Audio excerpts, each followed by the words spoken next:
क्या खुशखबरी निकल के आ रही है। साथियों, अगर आपके पास पैसे हैं तो इनके पैसे दे दें, चाहे आपका किसी भी तरह का लोन है, और मरे साहब को अपने गले से निकाल दें।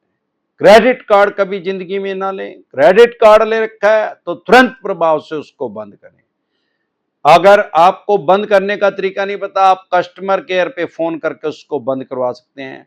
5 वर्किंग डे, 5 कार्य दिवस के अंदर, जिस दिन आप अपनी इनको रिक्वेस्ट डाल दोगे, 5 दिन के अंदर अंदर इनको वो क्रेडिट कार्ड बंद करना पड़ेगा। अगर नहीं करेंगे तो आज तक तो आपने सुना होगा ब्याज प्लेंटी जुर्माना बैंक एनबीएफसी कंपनी लेती है, तब इनको 500 रुपए पर डे के हिसाब से इनके ऊपर प्लेंटी लगेगी, इनके ऊपर जुर्माना लगेगा, आपको देने पड़ेंगे। 2 महीने नहीं करेंगे तो 30,000 रुपए आपको देने पड़ेंगे इनको। ये आरबीआई की गाइडलाइंस है। तो आप राइट्स को जाने, अपने अधिकार को जाने। साथियों, डीआरटी किस चीज का नाम है? डी का मतलब डेप्ट, आर का मतलब रिकवरी, डी का दूसरा मीनिंग क्या है? डेप्ट का दूसरा मीनिंग क्या है? लोन, ऋण। जो कर्जाई आदमी है, जिसने कर्जा लिया है, उसको कर्जा भी कह सकते हैं। और आर का मतलब रिकवरी, टी का मतलब कोर्ट। भाई ये जो कोर्ट है ये डेप्ट रिकवरी के लिए है। मतलब ये जो ऋण की जो फंस जाता है बैंक या एनबीएफसी कंपनी का, उसको निकालने के लिए ये डीआरटी में चले जाते हैं। अब कौन कौन सा लोन डीआरटी में जा सकता है, और डीआरटी की कोर्ट है कहां का? सारे देश के अंदर डीआरटी की कोर्ट है, जितनी भी स्टेट है। ऐसा नहीं है कि हर डिस्ट्रिक्ट में है, स्टेट वाइज। सबसे पहले लोन कौन सा जाता है? आपका कोई मकान, दुकान, जमीन, जायदाद, फैक्ट्री, कारखाना, स्कूल, कॉलेज, बंगला, कोठी या शोरूम का अगर लोन है तो वो आपका डीआरटी में लेके जा सकते हैं। लेकिन उसमें कंडीशन ये है कि वो 20 लाख से ऊपर का अमाउंट होना चाहिए। अगर 20 लाख रुपए से 20 रुपए भी कम है तो आपका केस जो है वो डीआरटी में नहीं जा सकता। इसके अलावा scooter, motorcycle, car, jeep, truck, बस, ये भी आपका डीआरटी में जा सकता है। कोई बाइक ऐसी हो जो 20 लाख से ऊपर की है, बहुत सी आती हैं, हाईबुसा की, और भी बहुत सी कंपनियां हैं, और हार्ले डेविडसन का टॉप मॉडल है। तो ऐसी कोई बाइक है, या कोई गाड़ी है, या कोई घोड़ा है, या कोई 16 टेरी कार है, या कोई मर्सिडीज है, ऑडी है, जगुआर है, जो भी 20 लाख से ऊपर का लोन है, अगर वो व्हीकल का भी लोन है तो वो भी डीआरटी में जा सकता है। इसके अलावा क्या personal loan, business loan, education loan भी डीआरटी में जा सकता है? उसका जवाब है हां। उसमें भी यही कंडीशन है कि वो भी 20 लाख रुपए से ज्यादा का होना चाहिए। इसका मतलब क्या हुआ? अगर 20 लाख से ज्यादा का लोन है तो डीआरटी में जा सकता है, किसी भी तरह का लोन है। 20 लाख से कम का लोन है तो वो डीआरटी में कंसीडर नहीं होगा, उसको देखा नहीं जाएगा, सुना नहीं जाएगा उस लोन को। डीआरटी के अंदर कोई भी बैंक, एनबीएफसी कंपनी नहीं जा सकता 20 लाख से कम में। अब सवाल यह आता है कि बहुत से आदमियों के पास नोटिस आते हैं, उनका लोन ही 5 लाख रुपए का है कि डीआरटी में चले गई है या जा रहे हैं। भाई जितने भी आपके पास नोटिस आते हैं 99% फेक है, डुप्लीकेट है, चवन्नी छाप उठाई गिरे उनको तैयार करते हैं, यही व्हाट्सएप पे उनको भेजते हैं, यही टेक्स्ट मैसेज करते हैं, यही मेल बनाते हैं, यही हाई कोर्ट के वकील बन रहे हैं, यही 30,000 हाई कोर्ट के वकील, दिल्ली के वकील बन के फोन करते हैं, यही क्राइम ब्रांच के इंस्पेक्टर बन के फोन करते हैं। मैं हर बार बता रहा हूं कि हमारे देश में वर्ल्ड की सबसे बड़ी डेमोक्रेसी है, दुनिया का सबसे बड़ा लोकतंत्र है। सारे देश में किसी भी बैंक या एनबीएफसी कंपनी के पैनल पे कोई भी एडवोकेट काम कर रहा है, चाहे कितना बड़ा एडवोकेट है वो, चाहे वो माननीय सुप्रीम कोर्ट में प्रैक्टिस कर रहा है, उसके पास ऐसे कोई राइट्स, कोई अधिकार नहीं है कि वो टेलीफोनिकली आपको डराए धमकाए, टेलीफोनिकली आपसे बात करे। ऐसा अगर कोई कर रहा है तो वो चवन्नी छाप है उठाई गिरा है, भिखमंगा है, जुआरी है, भिखारी है, नंगा है, चोर है, भिखमंगा है, जिबी रोड का दल्ला है वो, जो अमरदीप कादियान ने बता रखा है। क्योंकि मैं नहीं समझता कि कोई भी एडवोकेट इतना पागलपन करेगा कि आपको फोन करेगा। उसको पता है कानून, जब वो एडवोकेट बना है तो उसको कानून पता है, उसने पढ़ाई कर रखी है भाई, वो नहीं करेगा।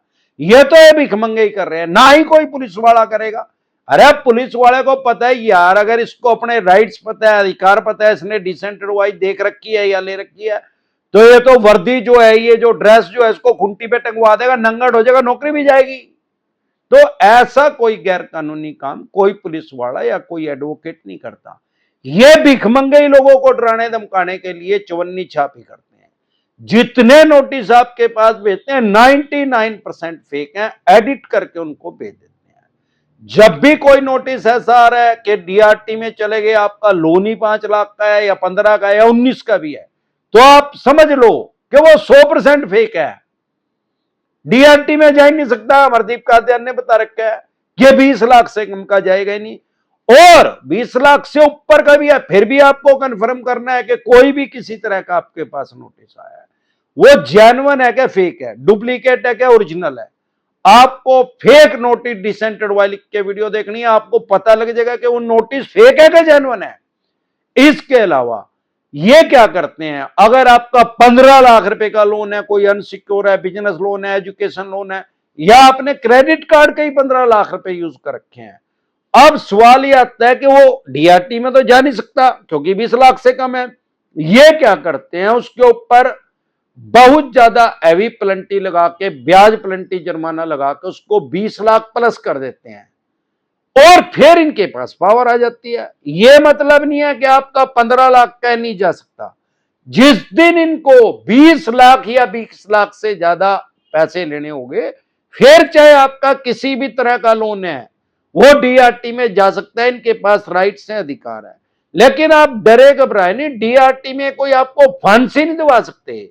डीआरटी भी कोर्ट का नाम है, डीआरटी में भी जज साहब बैठते हैं। आपका हाँ ये जरूर है कि अगर आपका लोन वहां का केस वहां चला गया डीआरटी में, तो आपकी सुनवाई जब होगी जब आप कम से कम 25% पैसे जमा करवा चुके होंगे। अगर आपने 25% पैसे नहीं जमा कर रखे, तो जज साहब आपको बोल सकते हैं भाई 25% पैसे पहले जमा करवाओ बैंक के, फिर आपका कोर्ट में केस जो है वो कंसीडर होगा। वो डिपेंड करता है, जज साहब 25 से ज्यादा भी कह सकते हैं, या उनके पास राइट से अधिकार है, वो 25 से कम भी कह सकते हैं। लेकिन देखने में आया है कि लगभग 25% से केस कंसिडर होता है। अगर आपके पहले ही 50% पैसे जा चुके हैं, तो आप डायरेक्ट कोर्ट में जा सकते हैं, आपका केस कंसिडर होगा, आपकी सुनवाई होगी। डरे घबराए नहीं, सिर्फ अपने राइट्स और अधिकार जान लें। डीआरटी के बारे में मैं आपको सामान्य बोलचाल की भाषा में बता और समझा चुका हूं।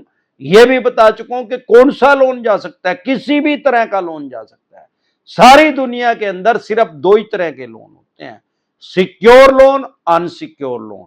भाई उन्हीं के ही आगे सेगमेंट है अलग अलग। जैसे गाड़ी है यार, मारुति की है, मारुति का नाम तो मारुति है, उसके तो 25 प्रोडक्ट है, 25 तरह की गाड़ियां हैं। एक अगर आप अल्टो लेने लग गए, उसके भी 4 मॉडल है, और स्विफ्ट लेने लग गए तो उसके भी 5 मॉडल है। ऐसे ही बेसिकली सिर्फ 2 तरह के लोन होते हैं, सिक्योर लोन और अनसिक्योर लोन।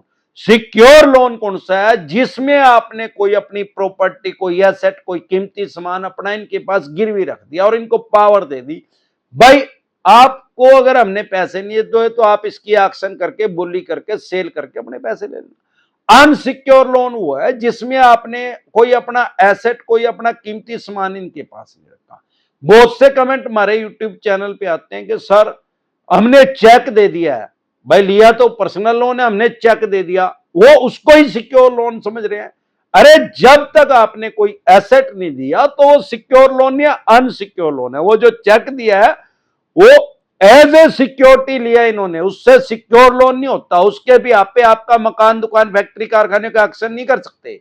तो आपको सिर्फ क्या करना है, सिर्फ अपने राइट्स जानने और अधिकार जानने। 2 तरह के नोटिस को कभी भी अवॉइड नहीं करना है, कभी भी हल्के में नहीं लेना है। एक 138 नेगोशिएबल इंस्ट्रूमेंट एक्ट 1881, जिसको सामान्य बोलचाल की भाषा में चेक बाउंस बोलते हैं। अगर आप इसको इग्नोर करेंगे, बार बार इग्नोर करेंगे, पहले आपका अवेलेबल वारंट इश्यू हो जाएगा, फिर नॉन अवेलेबल हो जाएगा, उसके बाद आपको कोर्ट से पीओ घोषित कर दिया जाएगा, सामान्य बोलचाल की भाषा में गोड़ा बोलते हैं।